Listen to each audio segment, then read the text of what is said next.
DIS की ओर से वीरांगनाओं पर चल रही इस सीरीज में आप सभी का स्वागत है। आज के इस एपिसोड में हम चर्चा करेंगे सिक्किम की एकमात्र महिला स्वतंत्रता सेनानी की, जिनका नाम है हेलेन लेप्चा। हेलेन लेप्चा को सावित्री देवी के नाम से भी जाना जाता है। उनका जन्म सन 1902 में दक्षिणी सिक्किम में हुआ था। बेहतर शिक्षा व्यवस्था और रोजगार की खोज में यह लेप्चा परिवार सिक्किम से स्थानांतरित होकर बंगाल के कुरसोंग में आकर रहने लगा और फिर बंगाल आकर हेलेन लेप्चा गांधी जी के विचारों से काफी प्रभावित हुई। उन्होंने गांधी जी द्वारा शुरू किए गए चरखा और खादी आंदोलनों में बढ़ चढ़कर हिस्सा लिया।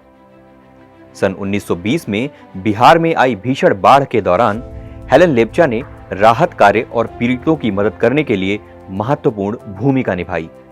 जब बाढ़ पीड़ितों से मिलने गांधी जी बिहार आए, तब हेलेन लेप्चा की लगन देखकर उन्होंने उनकी खूब सराहना की और साथ ही साथ उन्हें साबरमती आश्रम आने का भी न्योता दिया। कुछ समय बाद जब हेलेन लेप्चा साबरमती आश्रम पहुंची, तब गांधी जी ने उन्हें एक नया नाम सावित्री देवी दिया। असहयोग आंदोलन के दौरान सन 1921 में कलकत्ता के प्रसिद्ध मोहम्मद अली पार्क में झरिया कोलफील्ड से आए हजारों श्रमिकों द्वारा एक बड़ी रैली निकाली गई, जिनका नेतृत्व हेलेन लेप्चा ने बड़ी ही कुशलता के साथ किया। गौरतलब है कि इसी रैली में गांधी जी और चित्तरंजन दास जैसे कई प्रख्यात स्वतंत्रता सेनानी भी उपस्थित थे।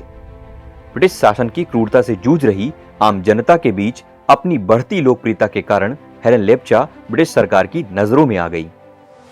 परिणाम स्वरूप ब्रिटिश सरकार ने उनके खिलाफ गिरफ्तारी का वारंट जारी कर दिया, जिससे बचने के लिए वे इलाहाबाद में स्थित नेहरू जी के आवास पर छुप गईं। कुछ समय में ही अपनी मां की बिगड़ती सेहत के कारण उन्हें अपने घर वापस जाना पड़ा, लेकिन फिर भी वे अपने आप को आजादी की इस लड़ाई में हिस्सा लेने से रोक नहीं पाई। जब गांधी जी ने देशवासियों को विदेशी सामानों का बहिष्कार करने का आग्रह किया, तब हेलेन लेप्चा ने गोरखा सत्याग्रहियों की मदद से सिलीगुड़ी और उसके आसपास के क्षेत्रों में घर घर जाकर विदेशी सामानों का बहिष्कार करने की अपील की। जब अंग्रेजों को इसकी भनक लगी, तब उन्होंने सिलीगुड़ी क्षेत्र में कर्फ्यू लगा दिया और कुछ समय के लिए हेलेन लेप्चा और वहां के अन्य सत्याग्रहियों को भी गिरफ्तार कर लिया। हेलेन लेप्चा से जुड़े अन्य महत्वपूर्ण तथ्यों पर अगर नजर डालें तो सन 1941 में जब ब्रिटिश सरकार ने नेताजी सुभाष चंद्र बोस को हाउस अरेस्ट यानी कि घर में ही नजरबंद कर लिया था, तब अपने पति ईशान अहमद की बेकरी में बनने वाली रोटी के अंदर महत्वपूर्ण सूचनाएं छिपाकर वे नेताजी तक पहुंचाने का कार्य करती थीं। सिर्फ इतना ही नहीं, ऐसा कहा जाता है कि वो सावित्री देवी यानी कि हेलेन लेप्चा ही थीं जिन्होंने नेताजी की वहां से निकलने में सहायता भी की थी।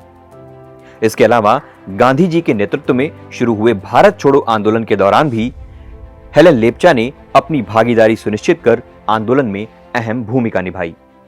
स्वतंत्रता प्राप्ति के पश्चात हेलेन ने कुरसोंग म्युनिसिपैलिटी की अध्यक्ष का भी कार्यभार संभाला। सन 1972 में भारत सरकार द्वारा आजादी की लड़ाई में अतुलनीय योगदान देने के लिए सावित्री देवी को ताम्रपत्र से सम्मानित किया। सावित्री देवी की मृत्यु सन 1980 में हुई। हमारे आज के वीडियो में बस इतना ही। मिलते हैं एक नए टॉपिक के साथ एक नए वीडियो में।